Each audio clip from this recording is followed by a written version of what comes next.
Bienvenue dans le podcast Coquillage, Or et Argent, le média qui t'invite à briser tes plafonds de verre financiers et mentaux pour atteindre tes objectifs de vie en toute sérénité.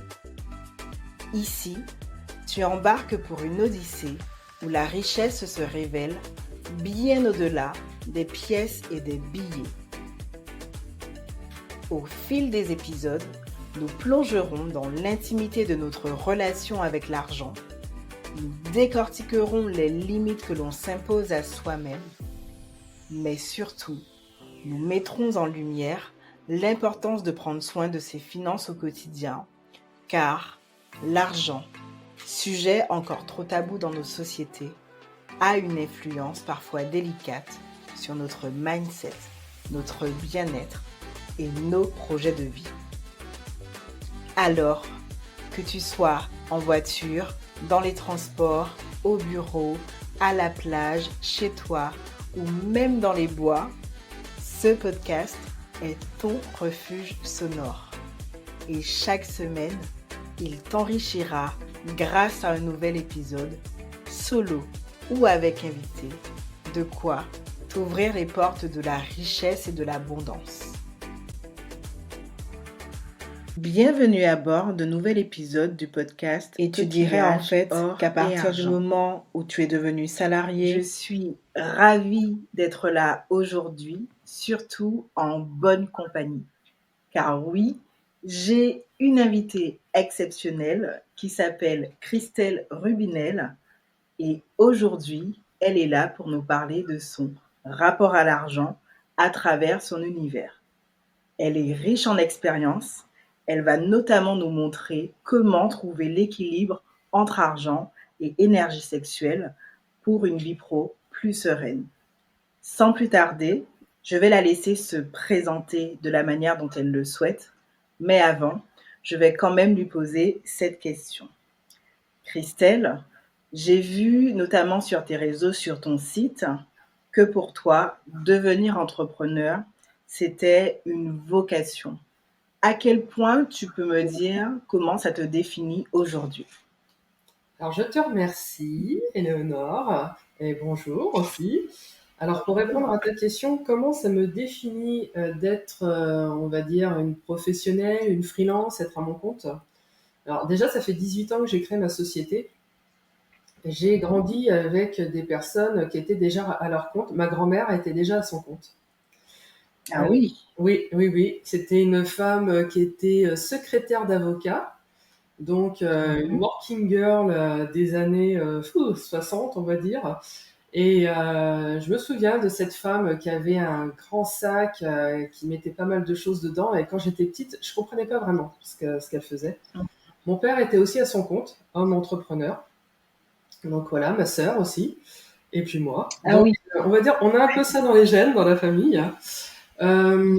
J'ai commencé en tant que salarié, mais je me sentais très très vite limitée. Donc pour moi, le business en étant à son compte, c'est une forme de liberté, un état d'esprit. En termes de créativité, ça veut dire nos limites. Et de se faire plaisir en évoluant professionnellement, je trouve ça très important. Parce qu'en fait, il y a des sociétés où c'est possible et d'autres non. Mais là, ce qui est intéressant, c'est quand tu es à ton compte, c'est à ton rythme. Donc, c'est toi qui décides à quel moment que tu as envie d'évoluer, en fin de compte, vers une autre formule de vie. Parce que c'est vraiment un équilibre entre la vie pro et la vie personnelle. Donc, ça dépend de ce que tu veux faire dans ta vie personnelle. Ça peut être au niveau des enfants, d'avoir une famille à gérer ses enfants, s'occuper de sa famille. C'est quand même aussi une charge importante. Donc, le fait de créer sa société, ça aide.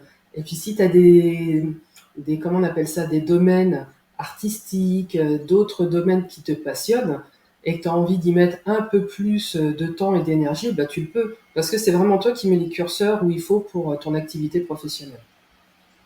Ok, et aujourd'hui, tu fais quoi du coup? Tu as plusieurs casquettes d'après ce que j'ai pu voir. Oh oui. Alors, la casquette principale, c'est directrice administrative et financière. Je propose du conseil en gestion d'entreprise, je forme les gens pour qu'ils puissent être autonomes sur la gestion de leur entreprise. Je leur explique aussi, on me demande des fois des formations en comptabilité pour mieux comprendre comment ça se passe, les méthodes comptables et fiscales. Donc j'apporte tout ça à travers une formation, puisque j'ai aussi un organisme de formation. Et j'ai fait une formation en tant que thérapeute pour vraiment être dans l'émotionnel et d'avoir les bonnes pratiques, les bons mots pour passer les messages. Parce qu'en fait, quand tu comprends la personne qui se trouve en face de toi, pour lui donner un savoir qui est quand même avec un monde comptable et fiscal, c'est pas simple.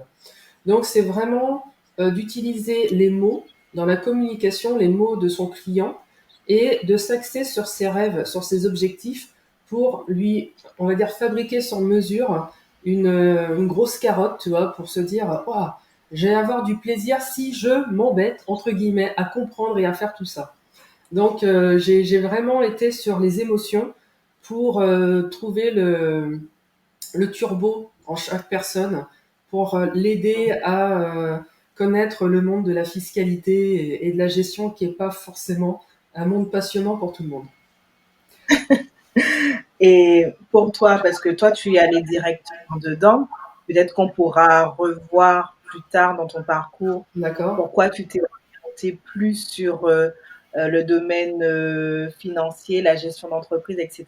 Oui. Mais déjà, si on revient à la base de la base, c'est-à-dire, tu m'as parlé de ta famille, du fait qu'il y avait des entrepreneurs, etc. Est-ce que vous parliez d'argent? Que représentait l'argent dans votre famille, déjà à la base? Ça va te paraître peut-être étonnant, l'argent dans ma famille était un problème, car que ce soit ma grand-mère ou mes parents, ils ne savaient pas économiser ni garder de l'argent, c'était toujours des dettes. Donc moi, j'ai grandi dans ce milieu où en fait l'argent était comme du sable qu'on met dans une main, hein. Tu vois bien, hein? Oui, je vois très très bien. Et donc, quand moi j'ai été pas à mon compte, quand j'ai été salariée, que j'ai gagné mes premiers salaires, j'ai mis de l'argent de côté parce que mon projet était d'acheter une maison. Et je me suis dit, mais en fait, c'est possible. Comment ça se fait qu'il n'y arrivait pas? Et en fait, je me suis dit, ok, j'ai grandi dans une famille qui n'arrivait pas à gérer ses finances, mais moi, j'arrivais à gérer mes finances. Et le plus difficile, c'est quand tu as un père qui est entrepreneur et qui ne règle pas ses dettes. Les dettes sociales et les dettes fiscales. Et que tu as le droit d'avoir des huissiers qui viennent chez toi. Ah oui. Oui. Ok. Et en fait, mon père se disait, bah, c'est pas grave, on va pas me tuer. Sauf que moi, j'ai grandi là-dedans. Ah oui. J'ai grandi là-dedans avec une insécurité financière qui était assez balèze. Et ma grand-mère avait, je sais pas pourquoi, elle ne payait pas ses loyers. D'accord. Ok. Donc, c'est de génération en génération. C'était catastrophique en fait, et je ne comprenais pas comment ça se fait que c'est. Enfin, quand tu étais enfant, je me disais, mais ça doit être très très difficile en fin de compte de s'assumer financièrement. Alors, ce qui était marrant, on a décidé pour moi de mes études et ma mère elle m'a dit, tu veux faire quoi, notaire ou comptable? Ni l'un ni l'autre. À la base, j'avais pas envie, donc j'ai commencé des études comptables. C'était très très difficile pour moi d'appréhender la logique comptable. Ok. Parce qu'en fait, la comptabilité, c'est pas une logique comme quand tu pourrais faire tes comptes en tant que particulier. Là, on est avec quand même une norme qui est nationale et voire internationale, pour que tout puisse rentrer dans les cases avec des méthodes, on va dire, de revalorisation. Et donc au fur et à mesure, j'ai appris tout ça, et c'est là que j'ai pris conscience qu'en fait, c'était pas si compliqué que ça de gérer sa vie financière. Et peut-être que c'est à ce moment-là que l'émotionnel est arrivé, parce que si l'être humain n'arrive pas à gérer sa vie financière, parce que quand même, l'argent, c'est une énergie. Et cette énergie-là, si tu es coupé de certaines énergies dans ton corps avec l'argent, donc la valorisation, la valeur de soi, la valeur du travail de l'autre, c'est qu'il y a aussi un problème je vais pas dire de respect, mais de rapport, en fin de compte, à la communication et au respect de l'autre par rapport à cette valeur argent. Et tu dirais en fait qu'à partir du moment où tu es devenu salarié, que tu as commencé à être responsable en tant qu'adulte autonome, Oui. c'est là que tu as commencé à «respecter l'argent» entre guillemets et à le voir plus comme un outil plutôt comme, juste, les graines de sable et cetera, quelque chose qui te provoque des insécurités? Bah, si tu veux, moi j'ai toujours respecté l'argent parce que j'ai toujours vu mon père qui était donc à son compte, qui travaillait durement pour gagner l'argent. Donc moi j'ai toujours eu cette notion de respect. Par contre, contrario à ma grand-mère et à mon père et même à ma mère, ils étaient déconnectés en fin de compte de la sueur et, euh, et de chaque euro gagné. Ce qui était valable pour mon père n'était pas forcément valable pour les autres, tu vois. Moi, c'est normal que je gagne bien ma vie, mais les autres, si je les paye pas tout de suite, c'est pas grave. Donc, Ah OK, ça ne circule pas. voilà, ça circulait pas du tout. Mais est-ce qu'il amassait quand même? Parce qu'on Il pourrait gagnait se très bien sa dire vie. Mon père gagnait très très bien leur vie, sauf qu'il ne savait pas garder l'argent. d'accord, OK, Mm. OK, OK. C'est ça qui était OK, impressionnant. Il gagnait des sommes folles. OK. Mm. Non, c'est intéressant de voir ça parce qu'on se dit souvent que les gens qui gagnent beaucoup d'argent, ben, ils ont pas forcément de problème, Ça aussi. heu, alors que si, ils ont leurs propres problèmes, comme on peut dire et encore une fois, je disais ça récemment, il y a peut-être une semaine, que l'argent est fait pour circuler, pas pour être amassé et circuler parce qu'on fait fonctionner toute une économie et quand je dis une économie, c'est pas le gros terme, économie, c'est vraiment chaque personne avec qui on est en contact, quoi. Non, c'est clair, hein. Et de toute façon, effectivement, c'est vraiment une énergie. Et, euh, Oui. et c'est ça qui est intéressant, c'est quand tu comprends que le donner-recevoir, il est vital dans un système économique, et même en tant qu'individu, parce que le Mmh. donner-recevoir, c'est aussi de l'amour. Oui, OK. Tout est lié. Et effectivement, déjà, ma grand-mère comme mon père, et même ma mère, au niveau de l'amour, il y avait déjà des fractures, quoi. Mmh. Donc, j'ai envie de te dire, ce n'était que la conséquence de tout ça, qui était visible avec l'argent et puis même avec leur vie émotionnelle en fait. OK, d'accord et donc après, tu es arrivé dans le monde, professionnel. Eh Tu as oui. commencé Tu as fait du salariat, puis tu es passé, en tant qu'entrepreneur.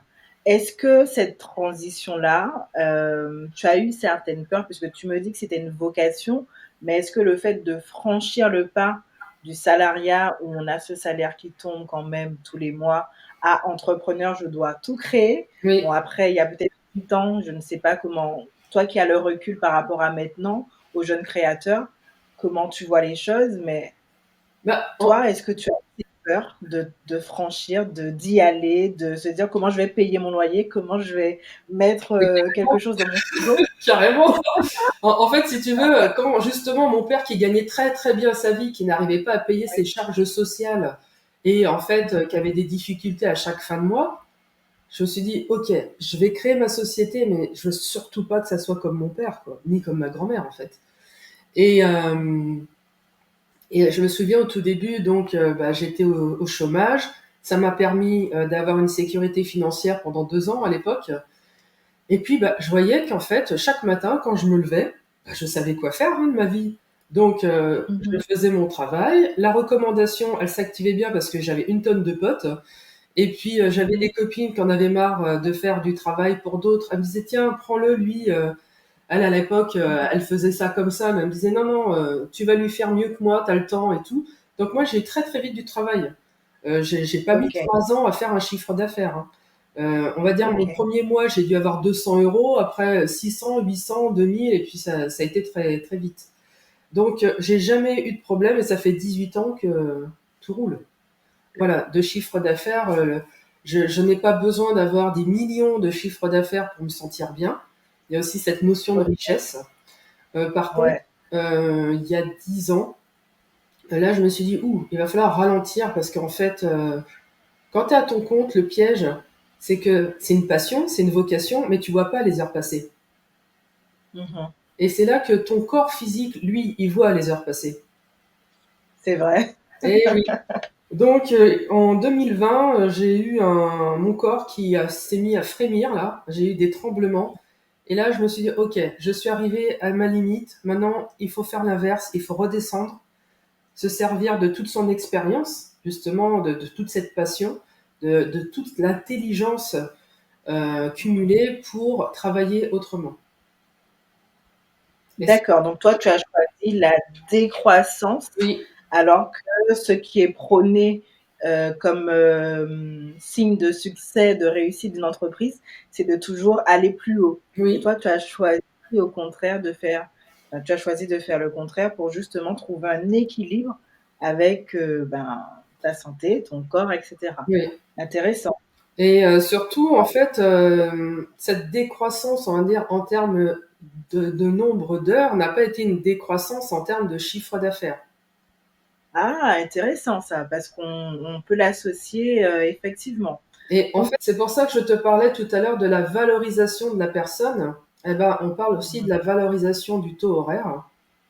Et donc, j'ai élagué mes nombreuses casquettes pour me dire qu'est-ce qui était le plus rentable. Donc, déjà, en une semaine, j'ai gagné 10 heures de mon temps. Ok. En me demandant qu'est-ce que je peux supprimer. Et en fait, quand tu fais une suppression d'activité par rapport à son rendement, on va dire, c'est très clair. Tu gagnes pas suffisamment dans une activité, tu l'enlèves. Ok. Je veux dire, parce que tu peux avoir une activité où tu ne gagnes pas beaucoup, mais ça te fait hyper plaisir de le faire, etc., etc. Donc tu te dis oui, mais quand même, Oui, mais en fait, c'est dur, quoi. tu gagnes peut-être pas beaucoup d'argent, mais tu gagnes beaucoup en énergie, donc tu vas la garder. Ok. Moi, si tu veux, les activités que j'ai supprimées, alors c'était des activités, j'aidais un réseau à faire de la communication. Donc, non seulement je payais le réseau, mais en plus de ça, je payais encore avec mon temps, donc j'ai arrêté. Ensuite, c'était des activités, je donnais aussi des ateliers de cuisine, parce que j'adore faire la cuisine. Ok. Donc là, j'ai fait ça pendant 2-3 ans, c'était vraiment intéressant et j'aimais ça, mais bon, j'ai arrêté parce que ça rapportait rien en fait. Ça rapportait du plaisir, mais ça rapportait rien. Donc là, je me suis dit, c'est pas grave. Donc là, quand tu mets tout ça bout à bout, ça se fait gagner quand même pas mal d'heures.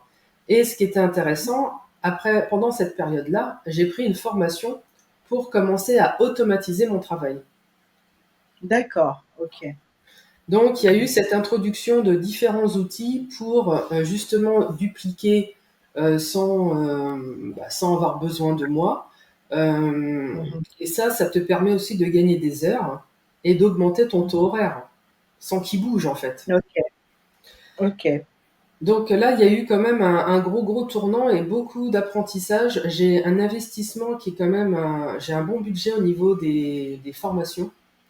Parce que ça, c'est important. À l'heure actuelle, la technologie va tellement vite que si tu ne te formes pas, tu es obsolète et là, tu risques de perdre ta boîte. Toutes les personnes qui te disent « Ah, mais non, j'ai pas besoin d'investir et tout », grave erreur. Il y a vraiment un budget annuel à accorder à la formation. À une compétence clé, etc. Tu me disais en off que là, c'était l'IA que tu étais en train de mettre en place pour justement faciliter ton travail et celui aussi de tes clients. Exactement. Et dans ma communication, je me sers d'intelligence artificielle, dans mon organisation aussi, dans la restructuration de ma société aussi.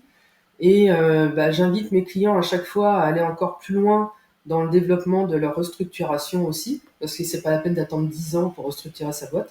Faut faire ça régulièrement. Et ça permet en fin de compte d'avoir une vision à long terme et à court terme des évolutions, du gain de temps, du gain d'argent. Et puis, l'être humain n'est pas on va dire, une petite chose taillée dans le roc qui doit travailler tout le temps. Quand on dit le travail, c'est la santé, excuse-moi, mais c'est de la connerie, quoi. Pour moi, c'est de la connerie. Le plaisir, oui, c'est de la santé. Le travail, franchement, on n'aurait pas besoin de bouffer. Je crois que on ferait peut-être du travail par passion, mais pas d'arrache-pied pour payer nos factures, hein. Ouais, je suis d'accord. Donc, Je suis bah, déjà dans ta manière de penser, de toute façon, il y a ce côté, travailler moins tout en gagnant, autant. ah Tu oui, vois? C'est oui, oui. voilà, ça Je vais employer un gros mot, hein. Pour moi, la vie, elle est pas faite pour en chier, hein. Alors, pas du tout. oui. Justement, moi, j'ai grandi dans ce truc-là où c'était normal qu'il y ait des galères. Non, c'est parce qu'ils les cherchaient, les galères. Donc, moi, si tu veux, mon truc, c'est de me dire, je veux une vie qui soit facile. Mmh. Facile ne veut pas dire ne rien faire. Facile, ça veut dire Oui, faire justement en sorte de se la faciliter. Donc, c'est de mettre des choses en place pour que après on puisse récolter le fruit de notre travail. oui. Parce que les choses n'arrivent pas seules. Il y a un Mmh. proverbe qui est connu de tout le monde, c'est aide-toi, le ciel t'aidera. Mmh. Ça veut dire que si tu mets pas les actions en place pour toi, qui va le faire? Tu es ta priorité dans la vie. C'est pas tes Mmh. parents jusqu'à leur mort qui vont t'apporter la béquille, quoi. Il faut sortir de ce truc-là. Donc, plus tu apprends en fin de compte à être autonome, plus tu apprends à savoir exactement ce que tu veux et comment tu veux le faire, plus la route est facile. Mais avant, il faut se poser les bonnes questions. OK, et quel type de questions, toi, tu t'es posé pour aller jusque-là? Bah, déjà, je me suis dit, qu'est-ce que je veux faire où je serais contente de le faire chaque jour quand je me lève. D'accord, OK. Le plaisir toujours au cœur de chaque réflexion. OK, Toujours. OK, Et OK. c'est ça qui est important, c'est moi si je n'ai pas de plaisir à aller voir une personne, à faire un travail, ben, je le sens, mon Mmh. énergie, elle descend net. Mmh. Donc si je n'ai pas cette notion de plaisir, je ne peux pas tenir la distance sur des mois à faire quelque chose. Ça me consume en fait de l'intérieur. Ça m'épuise. OK, je comprends, je comprends. Et Mmh. justement, ça c'est un bon indicateur quand une personne se sent épuisée par des tâches à répétition qu'elle va faire. Là, la question est de se poser, enfin, la question à se poser, c'est, mais est-ce que ça me fait plaisir de faire ça? Est-ce que Mmh. ça me nourrit? Est-ce que ça m'apporte quelque chose de positif? Est-ce que ça me fait grandir? Oui, mais des fois, alors je vais un peu titiller la chose, mais des fois on se dit: «Oui, mais je dois le faire». Je veux dire, je Oui, suis obligée de le faire. oui, mais Je ne peux pas faire que ce que j'aime, si je veux avancer dans la vie, et t'as tu raison, vois? t'as raison. Après, il y a une balance entre ce que tu aimes faire et ce que tu n'aimes pas faire. Moi, il y a plein de choses que je n'aime pas faire, mais je sais que ces petites choses que j'aime pas faire vont me faire gagner de l'argent pour pouvoir développer ce que j'aime faire. Donc, c'est de mettre D'ac cette notion de plaisir en se disant, OK, là, le plaisir, il n'est pas instantané, mais je sais qu'il est là. Donc, passe par là mmh, pour aller à ton plaisir.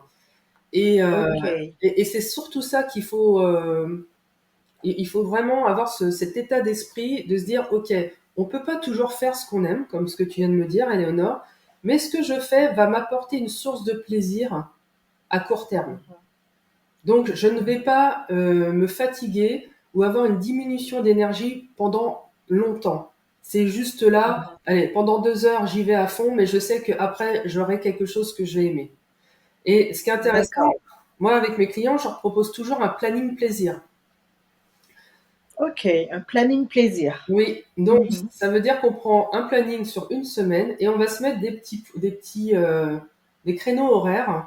Alors ça peut être toute source d'activités, ça peut être une balade dans les bois, faire un gâteau pour sa famille, prendre des cours de chant, aller à la piscine, faire un spa, ce que tu veux, aller chez la coiffeuse, enfin ce que tu veux. Et donc on va mettre ça dans son planning. Et on se dit que Mmh. tiens, après cette journée de travail qui a été quand même assez éreintante, j'ai mon plaisir. Tiens, avant de commencer autre chose qui va être assez fort et musclé, il faut que je recharge mon énergie. Je vais mettre une source de rechargement. Et donc, c'est la première chose que je fais avec mes clients pour qu'ils déjà regagnent de l'énergie. D'accord, donc avoir vraiment cette activité ressource, plaisir Oui. qui recharge. OK, OK, Mm. OK. Et tu vois, quand on parle de ça, de plaisir, ben, ça me rappelle un peu, le thème énergie sexuelle, Christelle, voilà, et je me dis: «Mais c'est quoi le lien entre l'argent et l'énergie sexuelle, l'argent et le plaisir, en fait?» Alors, l'argent, en fait, est une conséquence à tes actions. Ça veut dire que tu vas faire des choix, tu vas mettre des actions en place pour avoir un paiement de tes prestations ou autres. Donc, l'argent vient être une conséquence de toutes les actions que tu vas mettre en place. Pour mettre ces actions en place, il faut avoir une énergie, il faut avoir de la créativité, il faut pouvoir être productive. Notre pile interne, l'énergie qu'on a à l'intérieur de nous, vient de notre chakra sexuel, l'énergie sexuelle. L'énergie sexuelle n'est pas que dans la sexualité, elle est dans tout ce qui est créativité. Ok.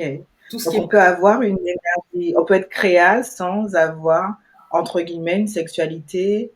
Enfin, je sais pas comment dire, mais en gros, c'est pas associé qu'à l'acte sexuel, en fait. C'est lié à beaucoup d'autres choses. Oui, en fait, on va dire l'acte sexuel est qu'une partie de l'énergie sexuelle. D'accord. Par exemple, pour bien étayer la libido. On a chacun des libidos différentes et quand tu respectes ta libido, tu vas donc avoir une nourriture qui est dans l'art de la sensualité, de la sexualité. À savoir que l'amour, en fait, va venir nourrir différentes parties de ton corps, aussi bien émotionnelles, intellectuelles, sensuelles, sexuelles, ce que tu veux. Plus tu vas mettre du cœur à l'ouvrage au niveau des émotions, au niveau de recherche, au niveau intellectuel, de faire entre guillemets l'amour, plus ça va être nourrissant. Quand tu mets cette énergie, cette passion dans, par exemple, l'art, qui peut être chanter, faire de la peinture, mais ça te nourrit. Même des fois, tu as l'impression que là, tu as pris un shoot de plaisir parce que tu fais quelque chose que tu aimes. Oui, c'est vrai. Voilà. Et ça, c'est l'énergie sexuelle, qui est l'énergie créative, qui est en fait t'es rayonnant, tu vas attirer les autres parce que les autres vont sentir qu'en fait, il y a de la joie, tu es solaire, tu te sens bien. Et c'est pour ça que je dis, à partir du moment qu'on vient répondre à tous nos besoins physiologiques, même nos besoins aussi de créativité, bah, on est un être équilibré, rayonnant, heureux. Et là, bah, quand tu vois une personne comme ça en face de toi qui rayonne, bah, t'as envie, elle te donne envie d'aller vers elle.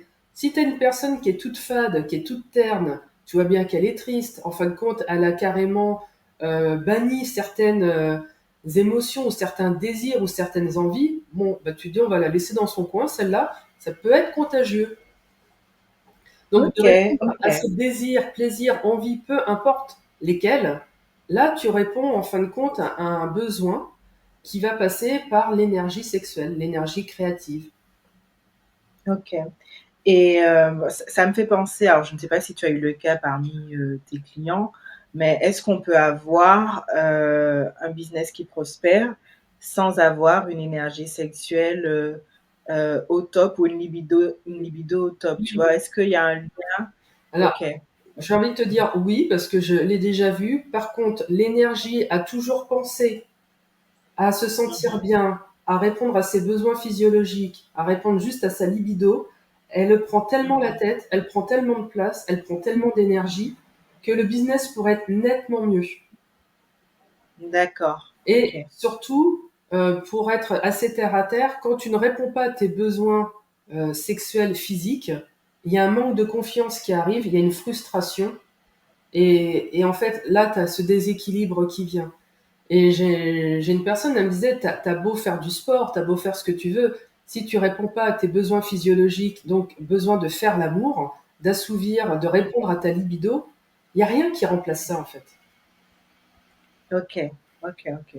Donc après, tu as des personnes qui n'ont pas de libido, qui n'ont pas de grands besoins en tout cas. Et ça, c'est OK. Et c'est ça qui est intéressant, c'est de se dire comment je fonctionne, quel est mon mode d'emploi.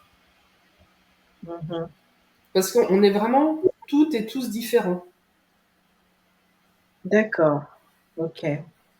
Et est-ce que, toujours un peu sur ce sujet de la libido, est-ce que, par exemple, si on n'arrive pas à ramener de l'argent, ça a un impact sur, notre énergie sexuelle, sur Oui, notre libido à nous. oui, Parce que des fois, il y a des gens qui sont pourvoyeurs économiques de leur famille, donc ils ont de la pression oui. de devoir, toujours bosser, toujours ramener, toujours plus et les résultats sont pas toujours là et ben, ça joue sur, l'intimité, en fait, finalement. Bah, c'est clair parce qu'en fait, plus tu as de la pression, plus tu es fatigué.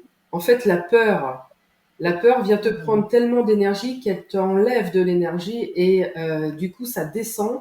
La seule chose que tu as envie, c'est d'être tout seul dans un coin et de dormir, quoi, qu'on te foute la paix. Donc, c'est pas à ce moment-là que déjà tu vas attirer une personne en face en disant ouais, j'ai envie de faire la fête. Non. Et puis, en fait, non, t'es plutôt dans la protection en disant mais je donne tellement là, foutez-moi la paix en fait. Ouais, je comprends. Mmh. T'as des OK, personnes, OK. moi j'avais des clients, ils me disaient mais je suis tellement stressée que ma femme elle a envie, mais moi j'ai pas envie, je veux qu'on me foute la paix. La personne Mmh. elle donnait tellement d'énergie à sa entreprise, à ses clients, à faire ses comptes que le soir, mais la seule chose qu'ils ont envie ces personnes-là, c'est de dormir et d'être tranquille, Oui, de plus rien entendre quoi. ouais. OK, OK, je vois. Ouais, donc vraiment l'équilibre, quoi. Oui, Trouver l'équilibre entre avoir une vie pro sereine, je le dis, hein, parce que c'est l'accompagnement aussi de Christelle qui porte le même nom pour l'instant oui. et vraiment trouver, cet équilibre parce que c'est intéressant. OK. Et maintenant, je voudrais qu'on aborde un autre sujet qui est toujours en lien avec le business, Mhm. mais c'est plutôt, ce qu'on peut voir, notamment sur les réseaux, mais aussi dans la vie de tous les jours, c'est la jungle du business, tu Oui, vois? oui. Je sais que ça te tenait beaucoup à cœur, d'en parler, notamment d'avoir peut-être ton témoignage sur ce que tu as pu voir et cetera. Qu'est-ce qu'il y a derrière ce mot pour toi? Mmh. Alors, on va dire avec de la chance, je l'ai pas trop subi. La jungle, Mmh. les personnes qui sont dans la peur ne vont pas dire ah Mmh. c'est mon collègue mais c'est mon concurrent. OK, OK. Ah bah non non moi je vais pas partager, je ne vais pas aider l'autre personne parce que elle va peut-être me voler mes clients ou l'argent Ah, j'ai connu ça. qui peut être destiné à mon porte-monnaie. Alors tu vois c'est toutes Oui, ces positions que je trouve tristes. Parce que en fait, oui. c'est tellement ancré en la personne qu'il y a, pareil, il y a de la peur. Cette peur vient prendre une énergie pas possible, vient augmenter une frustration, et tu ne peux pas attirer le meilleur si tu ne donnes pas le meilleur à ta personne, en fait. OK, on Et attire ce qu'on dégage. Mmh. exactement. Et puis d'être toujours sur le qui-vive avec les dents qui rayent le parquet, il arrive un moment, tu vas pas vraiment avoir des relations saines et apaisées avec le reste du monde. Mmh. Donc quand je parle de jungle, c'est dans ce sens-là. Moi, je sais que je suis une personne qui partage. Euh, Mmh. je donne des conseils. Des fois, je vais voir un truc, j'ai pensé à une tierce personne, je vais faire oh non tiens ça peut être une bonne idée pour un tel. Donc moi, j'envoie toujours des messages à droite à gauche.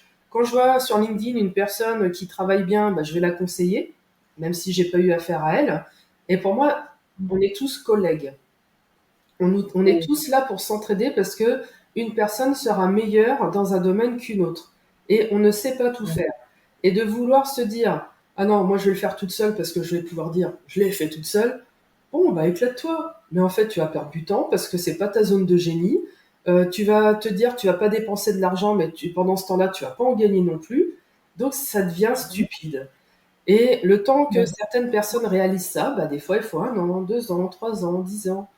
Et c'est de la perte OK. de temps, mais c'est comme ça. Mmh. Et puis l'être humain OK. adore la douleur, hein, ça c'est triste, mais c'est comme Ah ça. là là, pourquoi? Ouais, ouais, ouais. Après, il paraît que c'est dans la douleur que vient la croissance. Donc du coup, ça rejoint un peu ce que tu dis. Ouais, ouais, c'est dommage, hein, mais c'est notre mode d'emploi en fait. Ouais.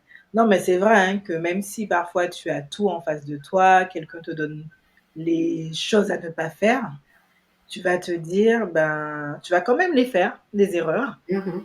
pour te rendre compte par toi-même de ce que tu ne devais pas faire. Oui, Ça arrive. et puis c'est vrai que l'expérience est riche d'apprentissage. Après, on peut faire des erreurs et c'est très constructif, mais si c'est pour se vautrer et que ça soit difficile de se relever, là, c'est quand même, ça fait mal, quoi. OK. Mm. Et dans la jungle, moi, je voyais aussi le côté la loi du plus fort, mais vraiment en mode toujours pour revenir sur les CA qu'on voit, tout le temps, en mode, ben, pour, être vraiment fort, brillant, enfin un peu en mode mâle alpha, hein, au final, ben, il faut au moins faire 10 000 € par mois ou 100 000 € à l'année ou le business à 1 million tout en étant solopreneur et cetera. C'est des choses qu'on voit beaucoup et qui, moi, je trouve, hein, j'ai aussi été dans ce cas-là, j'ai voulu m'en détacher très rapidement, donc j'ai annulé tous les abonnements à ce type de publication parce que concrètement, ça te fait culpabiliser de ne pas être au même niveau. Tu te dis, je ne suis pas assez, je suis nulle, etc. Comment toi, tu vois les choses? Tu as l'impression que c'est ça, la réussite? Non. Alors moi, si tu veux, quand je vois ça, j'ai toujours un petit sourire dans le coin là, parce qu'en fait, la plupart du temps, les gens qui fonctionnent comme ça, alors il y a ceux où c'est réel pour eux et c'est super chouette parce qu'ils en ont les capacités. Il y a ceux qui aimeraient et qui se racontent une histoire, et là, je trouve ça triste. Et en fait, la richesse, elle est propre à chacun. Qu'est-ce qu'on veut réellement vivre? Parce que c'est ça, l'argent est un outil pour bien vivre. C'est pas l'argent, enfin, en tout cas pour moi, c'est pas une addition qu'on doit exposer. Après, chacun son kiff, hein. Et je n'ai pas de problème avec l'argent. Moi, je sais que ce que j'aime, c'est déjà ce plaisir à travailler. Effectivement, que mes factures soient payées en temps normal. J'envoie ma facture, elle est payée. C'est pour ça que je suis en prélèvement automatique chez mes clients. Euh, mais c'est surtout de profiter de ma vie. Donc, mon taux horaire, effectivement, les années passant, a augmenté. J'aimerais bien faire 25 000 € de chiffre d'affaires par mois, mais pas de n'importe quelle façon. Moi, je veux toujours profiter de ma vie. Donc, si c'est pour OK. faire 25 000 et en fin de compte que tu es un smicard à la fin du mois parce que tu as tellement travaillé, tu plus de santé, Oui. qu'après tout l'argent que tu as gagné, il va falloir le mettre, je sais pas, dans différents soins pour aller mieux, bah, pour moi, ça, c'est pas Oui, riche. Maintenant, c'est vrai. gagner, on va dire, une moyenne de 3 000 à 4 000 € par mois, tu arrives à vivre convenablement parce que tu as des objectifs de vie qui sont peut-être moyens ou légèrement au-dessus de la moyenne, bah, c'est OK aussi. Après, si tu as envie d'avoir plus et que tu dis, bah, il me faut 10 000 €, c'est OK.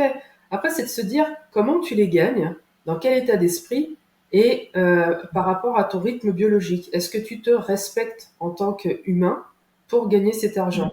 Moi, c'est toutes ces notions, en fin de compte, qui sont importantes. Après, si c'est pour gagner des sommes folles et puis de se dire, mais en fait, j'ai une santé de merde, je suis crevé, je me retrouve tout seul, j'ai pas vu mes enfants grandir, bah là, je me dis, ça Ouais. s'appelle passer à côté de sa vie. OK, d'accord. OK, OK. En fait, si tu veux, OK, je me dis, le jour que je devrais mourir, dans les 5 minutes après, là, avoir eu cette prise de conscience, je veux ni remords ni regrets. Je veux juste me dire, Christelle, t'en as bien profité. c'est bien. C'est bien, je pense que c'est l'essentiel et en fait, ça m'émeut un peu parce qu'effectivement, c'est quelque chose que je comprends progressivement aussi. Alors moi, j'ai toujours voulu respecter mon rythme biologique, hein, Mm. mais justement, quand on est au démarrage, des fois, on se dit: «Ben, peut-être que, si on respecte son rythme biologique au démarrage, ben, on va rater des opportunités», l'effet FOMO, hein, qu'on connaît et donc du coup, on se donne un coup de pied aux fesses pour, aller plus vite et au final, ben, ça marche pas forcément. Il faut vraiment respecter son rythme et les choses vont arriver progressivement. OK, OK, OK. Si tu veux, moi j'en étais quand même à un point, je recevais un mail qui me disait qu'il y avait un truc qui n'allait pas au niveau de une prestation ou un client attendait quelque chose qui était urgent. Une fois, je suis tombée à les pommes, quoi. Et quand ça m'est arrivé, Mmh. je fais, mais arrête tes conneries, Christelle. C'est quoi le délire? Mmh. Et parce que je suis une personne qui apparemment est assez calme, mais là-dedans, ça ne l'est pas du tout. Et Et en fait, C'est le volcan. Exactement. Et c'est quand tu prends conscience de toutes ces choses, justement, avec l'expérience, que tu dis, mais est-ce que ça valait le coup, ça? Bah non, non, non, ça valait pas le coup. Et c'est ça qui est intéressant. Par contre, là, tu vois, moi, le fait d'être à mon compte, euh, là, avec toutes les sollicitations que j'ai en ce moment, des préparations de formation, des conférences et des choses comme ça, bon, bah là, je sais ce que je vais faire vendredi, samedi, dimanche. Je vais travailler. Mhm. Par contre, je sais que le mercredi, j'ai toujours le chant le matin, art plastique l'après-midi. Euh, le jeudi, bah, je vais aller faire du réseautage et là, ça va être un temps tranquille. Ça va être aussi à travailler, mais ça va être plus tranquille. Ça se peut aussi que ce week-end, même si j'ai envie de travailler, oh non, il fait trop beau. Allez, hop, on va faire un tour dans les bois, je travaillerai un peu plus tard. C'est vraiment par rapport aux envies, par rapport au rythme biologique, aussi par rapport au temps. Parce que c'est moche, que je veux dire, quand il pleut, ça me donne envie de bosser. Mais pas quand il... Donc, tu vois, c'est des choses comme ça par rapport à ta sensibilité, tu adaptes ta façon de travailler. Et moi, c'est ça qui fait que j'aime être à mon compte. Ok, d'accord. Et est-ce que tu as réussi à mettre en place, parce qu'on parle beaucoup de ce fameux revenu, mais il y a différents types de revenus. Aujourd'hui, est-ce que toi, tu as réussi à décorréler ton temps de l'argent en mettant en place ce fameux revenu récurrent qui te permet justement Oui. de vaquer à tes Alors, occupations? moi, si Mm. tu veux, avec mon premier métier qui est basé sur de la récurrence, donc c'est Mhm. assez simple pour moi. Je facture tous les mois. Mes clients me suivent, me font confiance, donc j'ai pas de problème de récurrence. Mhm. Par contre, effectivement, quand tu es dans des métiers où il faut changer de client régulièrement, c'est du one shot, là c'est déjà plus compliqué. Et je l'observe dans le monde de la formation où effectivement, je vais former une personne sur un an, peut-être sur un an et demi. Et après, bah, moi, mon job, c'est de la rendre autonome sur le besoin qu'elle avait à ce moment-là quand on s'est rencontrés. Donc effectivement, là, il faut chercher des clients régulièrement et ça, c'est plus compliqué. Et j'ai envie de te Ok, dire, je pense ne pas être non plus excellente là-dedans. ok. Parce qu'en fait, compte, dès le début, j'ai eu cette facilité d'avoir de la récurrence. Donc c'est pour ça Mhm. qu'avec les réseaux sociaux, je mets en place alors, j'ai fait pas mal de formations au niveau de la communication. Et Mhm. chose que je mets en place parce que je suis quand même une grande bosseuse, mais en même temps feignante, c'est je Mhm.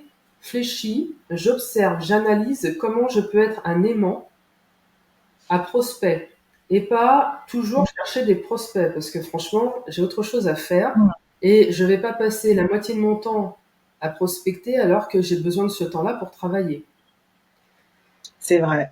Donc, je n'attends pas de pas avoir de travail pour prospecter. Mhm. Parce que ça, par contre, c'est juste pas possible.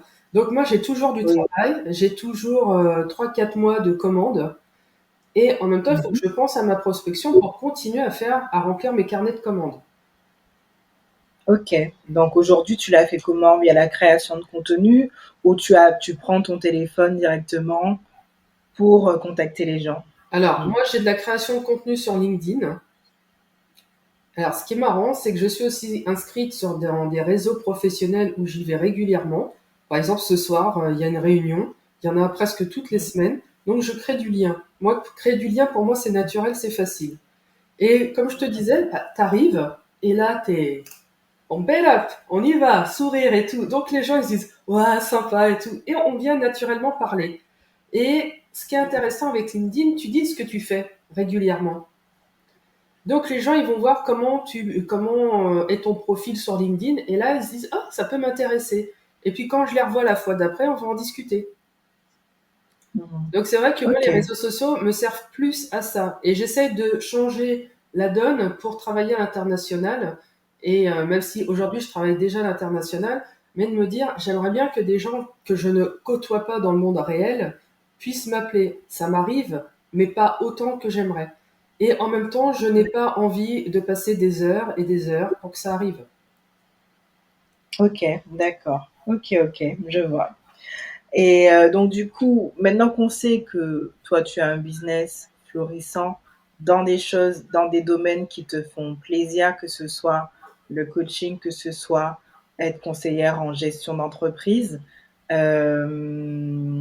et que tu accompagnes aussi, je crois, plutôt des parents à avoir une vie pro sereine, je crois, hein. Pas que ça, mais des parents dirigeants, chefs d'entreprise, salariés, tous Oui, les statuts en fait, à avoir.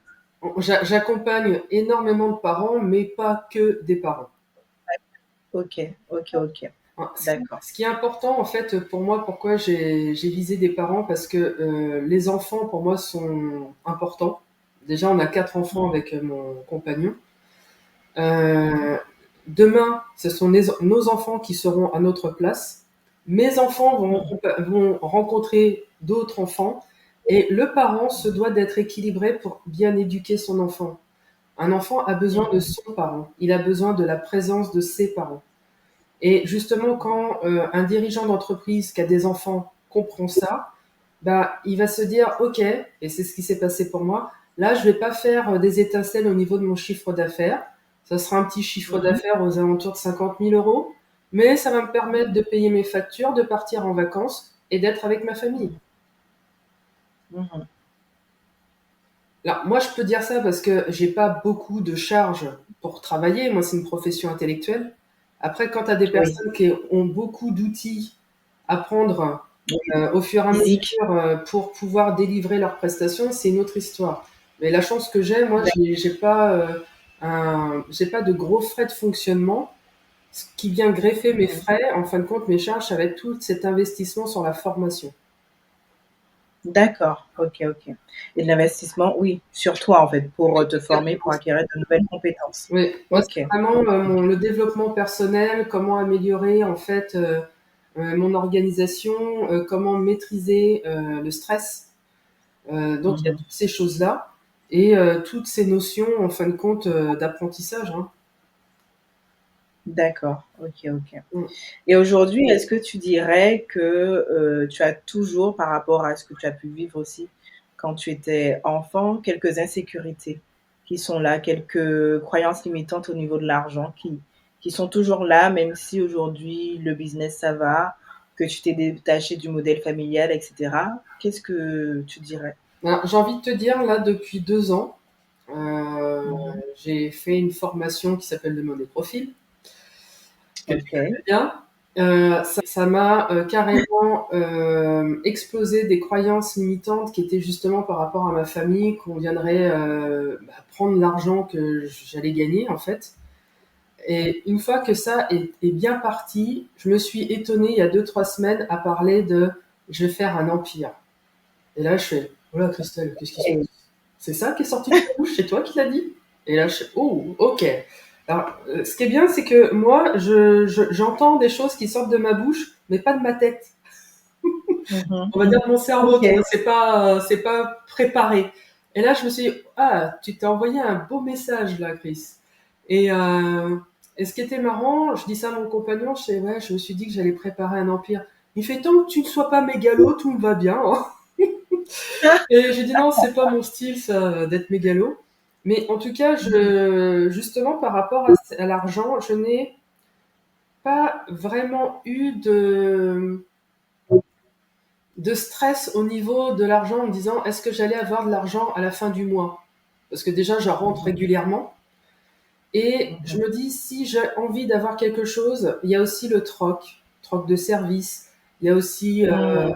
d'autres façons d'obtenir ce dont on a besoin. Et ça marche très très bien. Moi, des fois, il y a des personnes, je regarde ce qu'elles font, je dis, ah, j'aimerais bien ça, et puis je fais connaissance avec ces personnes-là. Et puis au fur et à mesure de la discussion, bah, on arrive à échanger nos services parce qu'on est intéressés toutes les deux par les services de chacun. Et puis les personnes qui sont pas intéressées par le service d'un ou d'autre, bah voilà, hein, il y a ce qu'on aime le plus, ça s'appelle l'argent pour payer ce dont on a besoin. Mais je l'ai vraiment presque plus. Là, je n'ai plus Ouais. de limite en fait à ce que je veux faire. Et moi qui Mmh. détestais les crédits, là, de prendre un crédit pour faire un business qui rapporte du cash, de la rentabilité, ne me met plus mal à l'aise. D'accord, OK. Ah oui, c'est un grand pas effectivement, Oui. ouais. Mmh. Vraiment. Par contre, je calcule tous les trucs. Il y a Ah oui, pas d'imprévu là-dedans, dépenses. quoi. Je te fais confiance sur ce détail-là. Et tu vois, ce qui est intéressant, là, on est en train de monter un business avec mon compagnon. Alors lui, c'est mode pessimiste et moi, c'est mode optimiste.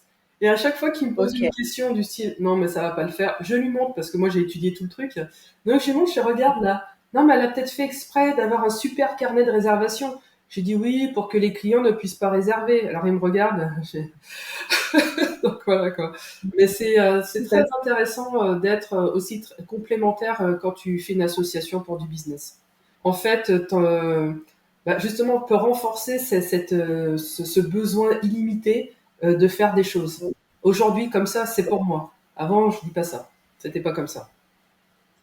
Et comment tu gères aussi cette association? Est-ce que parce que c'est à la fois ton compagnon et là il devient aussi ton associé business, vous parlez d'argent déjà entre vous dans le couple ou pas du tout?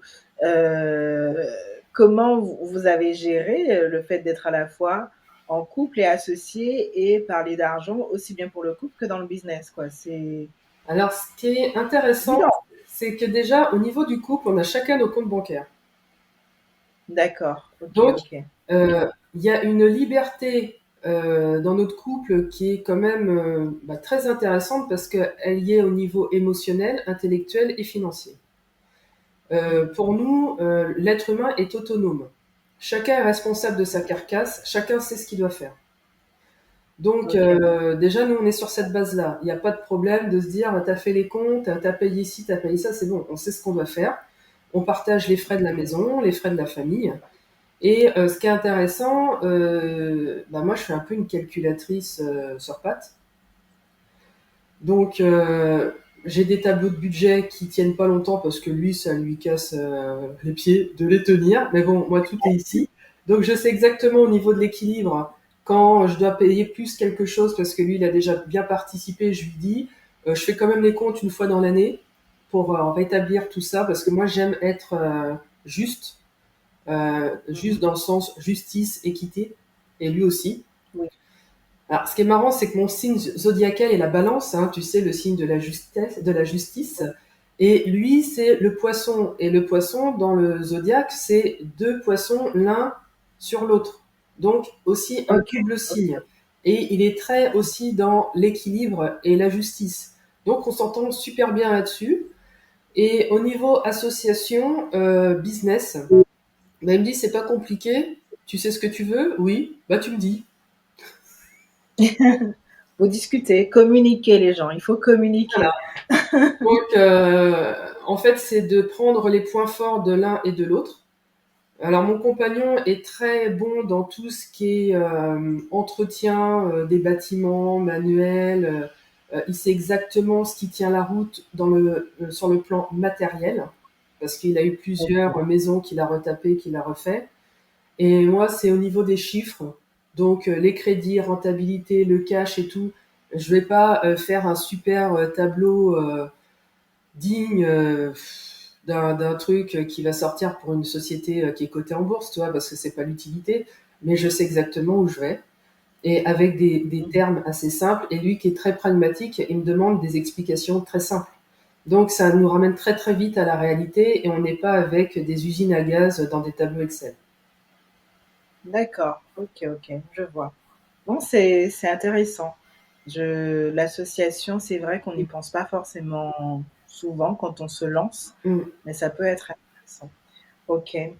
Alors Christelle, on Oui, va aller, je pense sur la fin du podcast, à oui. moins que tu aies quelque chose, à rajouter, Non, tu me dis? moi je réponds, je suis Non, très contente de pouvoir répondre à tes questions. c'est hyper riche vraiment, après on a l'habitude de discuter, mais c'est vrai que j'en apprends à chaque fois. Il y a une nouvelle couche et je trouve ça extraordinaire et là, en fait, je voulais conclure avec 3 questions. Oui. La première, c'est: si l'argent n'existait plus, Mm. qui serais-tu? Voilà, ça c'est la première question. Alors, je pense, pour répondre à ta première question, j'irai certainement sur une île où il fait 25 degrés, où sans OK, faire exprès, tu fais tomber des graines par terre, elles poussent tout de suite, donc j'aurai à manger à profusion. Et je OK. pense que je serai certainement plus détendue. D'accord. Ah oui, OK, OK, Oui, OK. parce que quand même, de maintenir un rythme de vie, la société dans laquelle nous vivons n'est pas chose aisée. C'est quand même une sorte, alors je vais employer un mot qui sera peut-être pas très sympathique, mais c'est une forme d'esclavage de garder la vie matérielle. Oui. Parce qu'en fait, tu travailles pour ton confort, mais tu t'aperçois qu'il y a quand même beaucoup de choses qui ne sont pas utiles dans une vie, on va dire, minimaliste. Sauf quand nous autres, êtres humains civilisés, on a été éduqués pour avoir besoin de consommer des produits ou des prestations qui sont en plus de ça, qui ne sont pas saines pour notre corps. Et bon, je vais pas en faire une liste, hein, mais il y a beaucoup de choses qui sont vraiment inutiles. En fait, tu as besoin d'une maison, tu as besoin d'avoir de la nourriture saine et d'avoir des liens sociaux. C'est la base. Après, le reste, c'est pour du confort et pour notre utilité de vie moderne. Tout à fait. En fait, on est dans une société qui nous a amenés à se construire sur l'avoir et non sur l'être. Carrément. Et c'est compliqué quand on veut en sortir, on se dit mais qui je suis si j'ai plus d'argent, si j'ai plus toutes ces possessions, ce statut social, etc. Oui, ça remet en cause notre identité qui s'est construite que sur ça. Et c'est très dangereux. Regarde, un exemple, hier, je fais mon plein d'essence.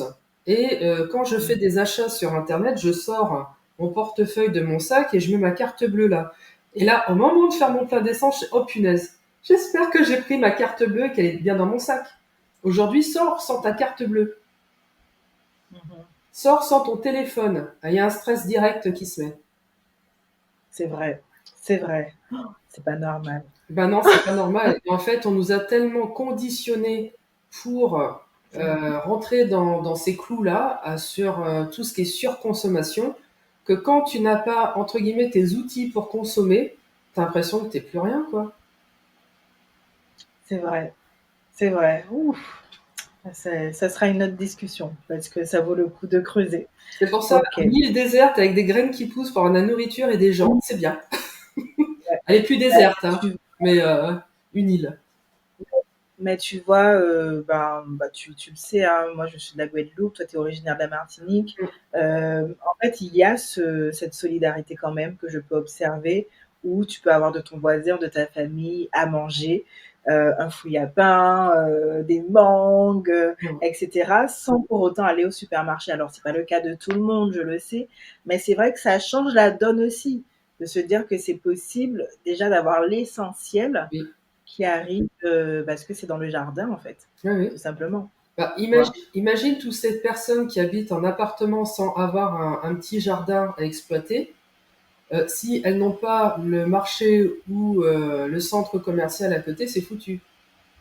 Quand tu sais que dans un centre commercial, il n'y a que 3 jours de réserve alimentaire. En fait, c'est pour ça quand on commence à avoir conscience du fonctionnement d'une société, tu peux prendre peur parce que s'il y a un grain de sable, ça peut être vite la panique. Oui, c'est vrai.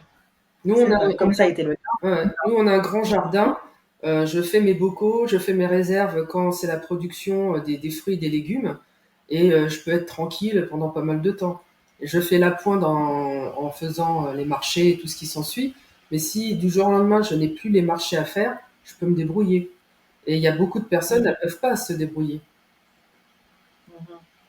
C'est vrai, c'est vrai, c'est vrai. Ok. Deuxième question. Éducation financière, pour ou contre, en famille ou à l'école? Tu m'as dit que tu avais des enfants. Est-ce que tu leur parles d'argent? Alors, figure-toi, ce week-end, déjà oui, pour te répondre, ce week-end, j'ai offert à mes enfants un salon de thé, un brunch dans un salon de thé avec un spa. Parce que pour moi, les cadeaux de Noël, c'est pas utile. Donc je dis à mes gosses, moi je veux passer du bon moment avec vous et mon cadeau de Noël c'est ça. Bon bah le cadeau de Noël il a été reporté au mois de mars. Et quand on était dans le sauna, je dis à mes enfants, première acquisition immobilière c'est pour faire de la location. Ils vont, comment ça maman? Tu vas pas acheter ta résidence principale tout de suite, tu vas acheter une résidence locative, un bien pour faire de la location, du locatif. Et là je les ai saoulés pendant 2 heures. Ok. Parce que mon fils, il travaille, il a un peu d'argent de côté, il a que 17 ans, hein, mais je commence tôt. Et ma fille, elle a 20 Oui, ans, voilà. Ma fille, elle a 20 ans, elle arrête ses études au mois de mai. Je lui dis, ma cocotte, ok, tu dois payer certaines formations, tu dois payer ton permis de conduire. Dès que tu as ton boulot, t'achètes quelque chose et tu mets quelqu'un dedans, ça va déjà te le rembourser. ouais, ok, ok. Tu as déjà mis ça en place, alors que c'est vrai qu'il y a encore ce rêve d'être propriétaire. Et c'est vrai que moi, je n'ai pas toujours compris. Moi, quand j'ai voulu acheter, j'ai d'abord pensé à du locatif, tu T'as vois. bien fait. En vrai, c'était important pour moi de partir dans cette logique d'achat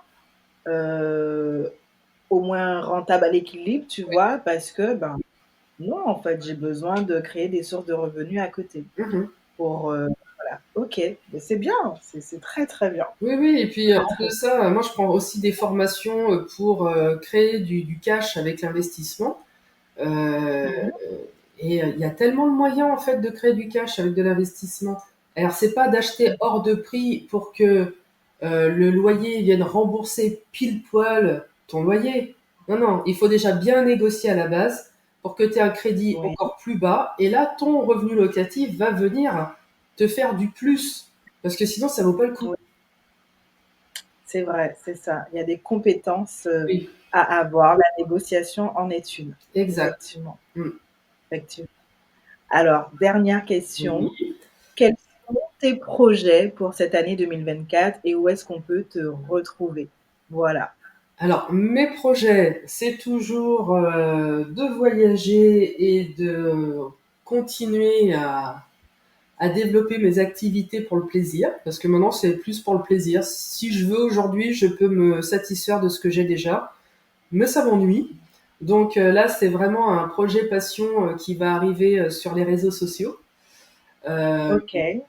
donc qui me plaît, j'ai vraiment hâte et je sens toute cette énergie là qui bouillonne en moi pour le mettre en place. Et justement, en parlant de l'énergie sexuelle, l'énergie créative, je la sens bien et elle me nourrit et je sens cette chaleur et cette force qui irradie mes autres activités en fait. OK, d'accord. Et puis j'ai envie de te dire, c'est déjà pas mal, hein. Je trouve que c'est déjà pas mal, hein. Je veux dire, quand on est dans l'équilibre, c'est déjà bien 1 projet, 2 projets. OK. Bah, en tout cas, merci beaucoup Christelle pour ce moment. Avec Je suis sûre que ça va parler à nos auditeurs et à nos auditrices et puis, bah, je te dis à très, très bientôt à très et je bientôt. te souhaite beaucoup d'abondance et d'énergie sexuelle créative dans ces projets que tu es en train de nourrir. Ça, il y en Voilà. aura toujours. Et puis, bah, si les personnes ont envie que je les aide là-dessus, on peut me retrouver en tapant sur Google Christelle Rubinel. Je mettrai tous les liens vers le LinkedIn pour les réseaux sociaux, le site internet et peut-être une adresse mail. On verra ça en off, tu me diras. On le mettra. Vous pourrez la retrouver. Merci, Eleonore, merci. Merci. Au revoir, Christelle. Au revoir, Eleonore. Et voilà, l'épisode du jour est terminé. J'espère vraiment que cela t'a plu. Pour une dose régulière d'inspiration, n'hésite pas à t'abonner, à activer la cloche et à me suivre sur les réseaux sociaux sous le pseudo Éléonore l'épicurieuse.